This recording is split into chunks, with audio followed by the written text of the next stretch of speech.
有人話而家嘅香港樂壇港樂已死。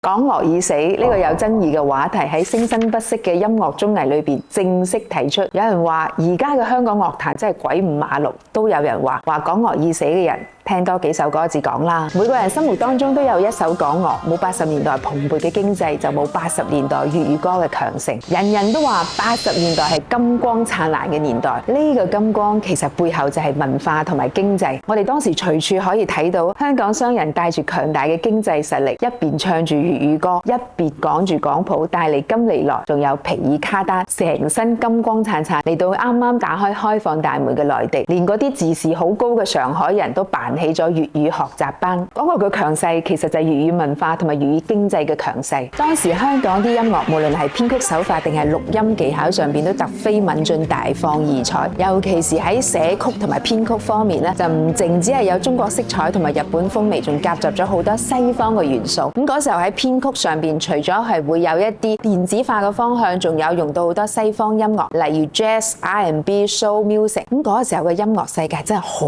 colourful， 非常之多姿多彩。1964年 Beatles 嚟香港演出，無數香港年輕人為之瘋狂，其中有幾個就成為咗日後香港樂壇嘅大人物，例如有許冠傑、譚詠麟同埋泰迪羅賓。冇人估到如果 Beatles 唔嚟香港會係點，但係如果冇咗許冠傑，今日嘅港樂就會好唔一樣啦。香港流行曲嘅第一個黃金10年，有林子祥、羅文、關正傑，同埋唱電視主題曲為主嘅鄭少秋、林振棠，仲有溫拿樂隊、泰迪羅賓同埋民謠歌手歐瑞強。咁佢哋咧就係屬於粵語流行歌興起之後嘅受益者，都係粵語流行歌壇第一個黃金10年嘅重要參與者。嗰時候咧，佢哋喺同一個年代裏邊各自閃耀，各有各風流，各有各百花齊放，係唔會你爭我鬥嘅。直至有一個年輕歌手嘅出現，喺歌迷嘅瘋狂追逐之下，佢成為咗力壓以上所有老牌歌手嘅新一代男神，佢就係譚詠麟。比起許冠傑嘅年代，呢個時候嘅香港經濟騰飛，娛樂發達，歌迷對於歌手嘅追捧咧就唔淨只係仰慕，仲會將佢當為精神上嘅偶像。喺媒體、唱片公司嘅合力營銷之下，譚詠麟嘅出現代表嘅係一種新時代嘅歌手身份，呢個就係所謂嘅巨星。只不過巨星永遠唔會只得一個嘅。香港流行樂壇有3個高光時期，第一個高光時期就係1980年譚張爭霸嘅巨星盛世。1984年一首 Monica 橫掃全港，哥哥張國榮迎來咗屬於佢嘅時代。就喺呢一年，梅艷芳亦都出咗嚟，香港最耀目嘅巨星時代就此開啟。1984年，譚詠麟迎嚟事業巔峰，而張國榮都一夜之間大紅大紫。媒體、唱片公司咧就趁機製造話題，利用粉絲狂熱將兩個就擺上擂台。之前嘅香港樂壇無非就係百花齊放，羅文唱羅文嘅，林子祥唱林子祥嘅。但係呢個時候開始，歌手嘅商業屬性就被無限放大，搞咗一出譚張爭霸嘅好戲，唔單止可以為樂壇製造熱度，為媒體製造話題，仲可以帶嚟唱片銷量嘅狂增。嗰時候啊，連唱片鋪嘅老闆咧都識得喺門口度貼咗2個人嘅唱片實時銷量榜，去吸引啲粉絲購買。譚詠麟、張國榮、梅艷芳、陳百強喺香港樂壇上邊各領風騷，譚張爭霸一度係成為樂壇嘅焦點。嗰時候粵語歌席捲全世界所有華人嘅地方，咁伴隨住香港電影嘅強勢輸出，喺日本同埋韓國都佔有一席之位。1992年嘅香港樂壇就發生咗好多大事，嗰個係一個新舊交替嘅年份。嗰一年，初代歌王許冠傑宣布退出，封咪好耐嘅張國榮破例同佢唱咗一首《沉默是金》，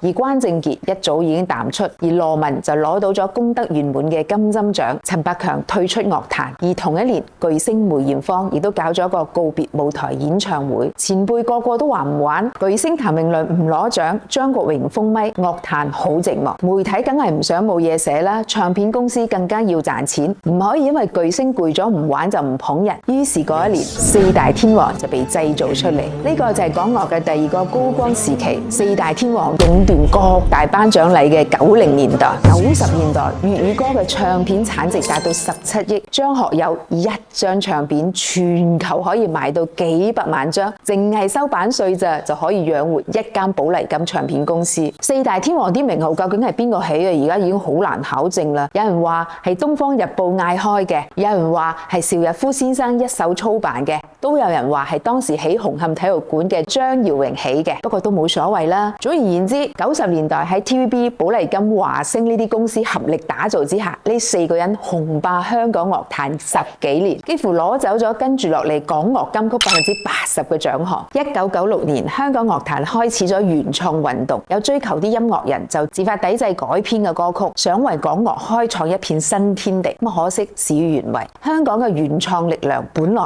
就唔似台灣咁強，咁又翻唱日本歌咁多年，又要面對成個亞洲市場，好歌邊有咁容易成日出啊？為咗量產，唯有降低質量，水準下降咗之後，連香港本土嘅歌迷都唔埋單。為咗吸引年輕人，一街都係嗰啲同質化嘅苦情歌，而最得人驚嘅嘢跟住而嚟就係翻版猖獗，無數嘅翻版 VCD 生產線向市場提供咗大量廉價嘅音樂。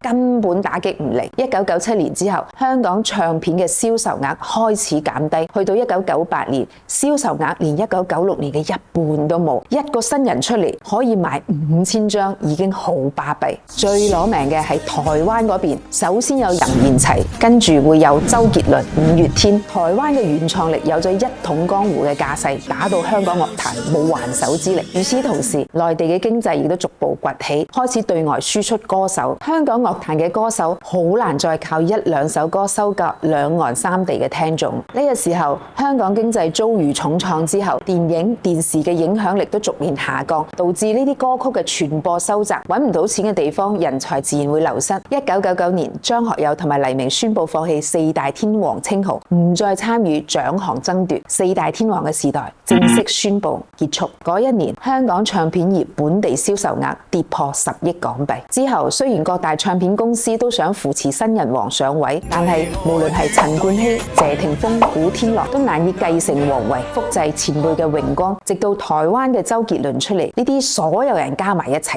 都唔夠打。港樂高崗嘅第三個時期就係陳奕迅領銜嘅群星閃耀千禧時代。今日我哋喺好多音綜啊、短視頻平台聽到呢啲廣泛流傳嘅港樂金曲，大多數咧都係嚟自前兩個時期，但係第三個時期啲好多作品咧，反而對於好多80、90後係更加深入人心。陳奕迅領銜嘅千禧年代，港樂並冇重演上個世紀90年代因為四大天王壓制其他新人出唔到頭嘅局面。相反咧，比星光燦爛嘅80年代係多咗好多嘅多元化同埋百花齊放。無論係一線嘅巨星古巨基、李克勤、謝霆鋒、張敬軒、方大同、鄭秀文、陳慧琳、容祖兒、楊千嬅、謝安琪、Twins， 抑或係唱得之人衛蘭、側田、泳兒，仲有創作歌手林一峰、AT7、Solar、農夫、歐陽靖、陳奐仁、MR， 音樂風格跨越咗流行、搖滾、民謠、電子、嘻哈、爵士。咁而幕後功臣嘅兩林一王周耀輝、梁永俊、雷頌德、陳輝陽、伍樂城、Eric Kwong， 人山人海呢一種嘅幕後精英，更加係以佢哋優秀嘅原創能力為新世紀嘅港樂增加咗好多嘅糧食。我的港樂黃金記憶，大部分歌迷對於港樂嘅認知可能就定格到呢度。喺2003年，香港發生咗好多壞事，兩位巨星張國榮、梅艷芳先後去世，SARS 非典病毒襲港，死亡人數僅次於內地，全港爆發經濟危機，好多中產家庭變成負資產。有人話喺當下呢個時期，港樂已經不復當年嘅榮光，但係喺呢個世事變幻嘅50年裏邊，港樂的確承載咗我哋嘅歷史、我哋嘅故事、我哋嘅青春同埋命運，佢又點會冇咗生命呢？聽一首熟悉嘅港樂就好似一個老朋友，深夜約你出嚟飲杯啤酒，傾下心事。